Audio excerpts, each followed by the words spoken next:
Bonjour à tous et bienvenue sur Create Your Paradise. J'espère que vous avez passé d'excellentes vacances et que vous êtes revenus en pleine forme pour cette rentrée.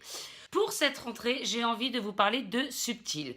Tout ce qui existe mais qu'on ne voit pas, toutes ces choses qu'on ne nous dit pas, pour peut-être que l'on ne s'éveille pas.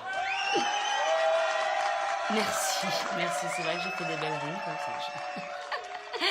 Donc, j'aimerais aborder aujourd'hui le sujet des chakras. Norbert, viens voir, on va voir la recette des acras. Alors non, il ne s'agit pas de crachat ni d'acra de morue, parce que je sais que parfois il y en a qui me disent « Ouais, moi les acras, je cuisine super bien, nan, nan. » Moi, je ne cuisine pas, donc il ne s'agit pas d'acra de morue, mais de chakras. Non. Sachez tout d'abord, avant que je vous parle des chakras, que nous ne sommes pas constitués que de chair. Eh bien non, il y a beaucoup plus que ce que vous voyez là. Il existe dans notre anatomie des circuits énergétiques et des corps faits de matière subtile. Norbert, viens voir, c'est super ce qu'elle dit. Donc je ne vais pas vous parler seulement de chakras, mais également de corps énergétiques. Nous avons différents corps, nous en avons 7 au total, comme nos principaux chakras. En fait, on a tout plein de chakras, on en a dans les mains, on en a un petit peu partout, etc.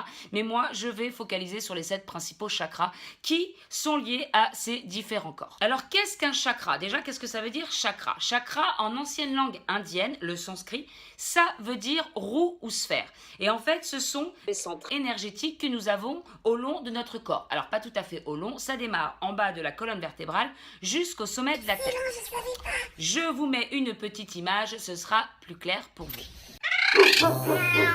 Voilà, donc c'est comme des M&M's et c'est tout le long. Il y a toutes les couleurs et tout, c'est super beau, c'est super sympa.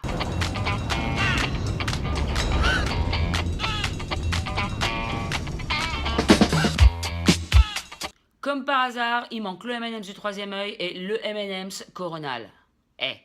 Tout ce qui nous connecte au divin, quoi. Non mais, on me la fait pas, moi. Pour une blonde, elle est pas si bête. Ces chakras sont liés à différents corps énergétiques. Les différents corps communiquent entre eux, ils ont des impacts les uns sur les autres, c'est un petit peu comme des poupées russes. En fait, ils s'emboîtent. Donc bien sûr, inutile de les chercher avec vos yeux, inutile de les toucher ou quoi que ce soit, vous pouvez seulement les ressentir. Comme je vous l'ai dit, c'est subtil. Mais encore une fois, ce n'est pas parce qu'on ne voit pas certaines choses qu'elles n'existent pas. L'oxygène, ça existe, par exemple. On est d'accord? Sinon, je ne pourrais pas respirer tout ça. Bon. En revanche, vous pouvez les ressentir en développant un petit peu votre clair ressenti. D'ailleurs, c'est comme ça que les énergéticiens peuvent vous dire quel chakra est déséquilibré, surdéveloppé, trop faible, bloqué, etc. En ressentant. Alors, ça se travaille aussi, hein. Vous pouvez développer votre clair ressenti et ensuite même ressentir vos différents corps. Donc je vais vous mettre une petite image afin que vous puissiez suivre mes explications sur les corps subtils liés aux différents chakras. Alors, je vous mets une petite image qui représente donc nos 7 corps subtils. Alors, il faut savoir que ces corps subtils vont du plus dense au plus léger, de la vibration la plus basse à la vibration la plus haute, ou encore le plus terre-à-terre au plus céleste. On commence par le corps physique. Donc, c'est le corps qui est en rouge. Le corps physique, c'est le corps des expériences. C'est le véhicule de notre âme qui est venu expérimenter et agir sur le plan terrestre. Et ce corps est relié au premier chakra, le chakra racine, que je vous pose tout de suite ici. Voilà. Ensuite, nous avons donc le corps éthérique qui est représenté en orange. Donc le corps éthérique, il est aussi appelé corps vital et c'est le corps des énergies. Donc il sert de barrière en protégeant notre corps et c'est dans ce corps-là qu'on peut détecter l'état de santé du corps physique. Il est relié au deuxième chakra, le chakra sacré.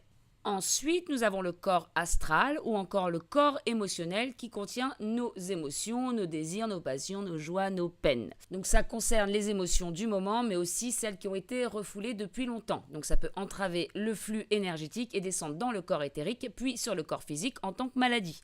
Donc c'est également avec ce corps que nous voyageons dans nos rêves et il permet de se déplacer dans les plans astraux. Il est relié au troisième chakra, le plexus solaire. Ensuite, nous avons le corps mental ou encore le corps de la réflexion. Donc en fait, il est le siège de l'intellect et de toutes nos pensées. On y retrouve les croyances, les conditionnements et c'est ce qui forme notre personnalité. C'est le corps qui nous permet d'avoir des idées et de les visualiser. D'ailleurs, le corps mental et le corps astral sont très proches puisque vos pensées impactent les émotions, donc le corps astral. D'ailleurs, ce corps est représenté sur les peintures par une auréole de lumière autour de la tête. Vous avez sûrement déjà vu ça. Et ce corps est relié au chakra du cœur. Donc ensuite, nous avons le corps causal ou encore le corps de la mémoire lointaine. Donc c'est ce corps qui emmagasine la mémoire de toutes nos vies antérieures et de nos expériences passées. Donc tous nos traumatismes sont inscrits dans ce corps et ça peut évidemment affecter notre vie présente. C'est aussi dans ce corps que figurent donc les buts et les missions que nous nous sommes fixés d'expérimenter dans notre vie actuelle. Et il nous permet également d'avoir accès aux annales akashiques. Alors qu'est-ce que c'est que les annales akashiques? On verra ça une autre fois. Il est le siège de la conscience supérieure et il est relié au chakra de la gorge. Ensuite, nous avons le corps bouddhique ou encore le corps de la connaissance. Donc, ce corps est rarement formé chez les gens parce qu'il faut avoir développé une grande spiritualité pour voir ce corps apparaître. C'est le corps de la connaissance et de la conscience divine. C'est ce corps qui permet de rentrer en contact avec les plans supérieurs, comme les guides par exemple. Et il est relié au chakra du troisième œil. Pour finir, nous avons le corps divin ou encore le corps atmique, ou encore le corps de la conscience cosmique. Donc à ce stade, nous ne faisons qu'un avec l'univers et nous avons achevé le cycle des réincarnations. Et celui-ci est relié au dernier chakra, le chakra coronal. Donc chacun de ces corps subtils correspond à différents plans de conscience qui sont accessibles par le biais de nos chakras. Voilà, donc j'espère qu'avec cette petite explication, c'est un petit peu plus clair pour vous. Il faut savoir que chaque chakra est relié à des organes et à des glandes endocrines qui sécrètent des hormones. Notre corps est régulé par ces hormones. Ce qui veut dire quoi? Ça veut dire quoi? Ça veut dire que si vous avez des chakras déséquilibrés, eh bien ça va impacter sur vos organes, ça va impacter sur vos hormones. Donc le fait d'avoir un bon équilibre au niveau de chacun de ces chakras va vous permettre d'être dans une bonne condition physique ou une bonne santé mentale. Quand vous êtes malade, c'est qu'un des chakras ou plusieurs chakras sont déréglés. D'où l'utilité de maintenir vos corps énergétiques. Mais Norbert, viens voir, c'est super important, tu vas tomber malade. Tout ce qui est dans l'astral, après, se manifeste physiquement. Donc que ce soit également les pensées, quand on dit que les pensées sont créatrices, c'est aussi ça.